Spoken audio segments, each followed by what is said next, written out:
Hello, Beverly. I hope you had a good week. I really appreciated your post this week, so I just wanted to leave a short message. I don't have any new research or data, um, but food addiction is something I've definitely struggled with. I think I referred to that last week.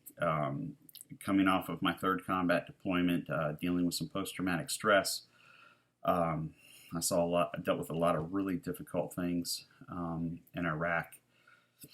And when I was going through that process of being med boarded out, um, I kind of found myself, I would be really stressed and I would eat more sugary foods because afterwards I would kind of feel that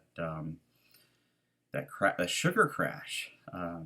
That became something that was desirable because it was calming.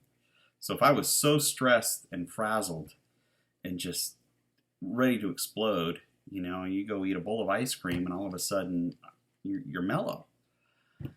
And because I didn't know how to cope with the kind of anxiety and some of the early anger and some of the things that were coming out of my combat experiences and then transitioning, um, I guess that's something that snuck up on me. I just kind of found that desirable, that kind of sugar crash, that relaxed effect to be desirable, and kept going back to that well every time I got really stressed. I didn't know. You talk about sugar releasing opioids and dopamine in the brain and neurochemical changes. That's something I didn't know. So that's very interesting. I know over time, I've even tried some of those carb restrictive diets, and I've had a little bit of success. But anytime I went on that, you'd have success, and then you'd go to like the Thanksgiving or Christmas, and somebody would put out a dessert, and there'd be peer pressure to try it. You try it, and it would be like the minute you fell off the wagon and just took a little bit, which you justified in your mind as socially appropriate. Next thing you know, you're off the wagon for 6 months, and you've put on 20 pounds. So I really do think food is addictive. Sugar in particular, I think has that effect. I've observed that.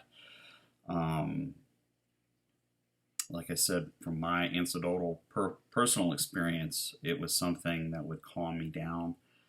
Um, these things have effects. So, I mean, I'm sitting here now. I've been borderline diabetic for a while. I may have crossed that line. It's hard telling. Um, Food is a really difficult addiction to break, um, because you can't go cold turkey on food. Um, you got to eat, and when you eat, um, there's temptations to slip up. Food is also something that is extremely social. You have friends. They're gonna invite you over to your house, and usually they're gonna invite you over, and they're gonna have the good stuff. They're gonna have the tacos. They're gonna have the pizza. They're gonna have you know cookies. They're gonna have a nice dessert, and there's gonna be peer pressure. Everybody else around you is enjoying and eating.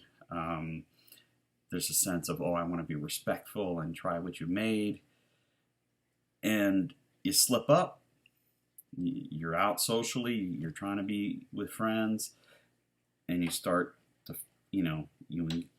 indulge, and suddenly you're back in that same pattern. So, um, I definitely see that. I definitely see that pattern, and I really appreciate your insight. Um, Kind of on a side note, coffee has that kind of effect too. I am so dependent on coffee. It's one of the things I've tried to step back on or eliminate as part of this class, and I'm having little success. I definitely have stepped back. I was drinking probably uh, 12 to 20 cups a day, and I'm down to one or two. So I've stepped back a lot, but I try to go cold turkey on that, and my body, it just wasn't working. So foods are definitely things that can be, in my mind, just as addictive as drugs, and maybe even more difficult to break from because they're socially acceptable. There's a lot more peer pressure, a lot more availability than than drugs. People might not be as hooked chemically, but I think there's, on the other side, the environment is a lot harder in America to break free from that addiction. So thank you for sharing. Really appreciate your insights, and I hope you have a good week.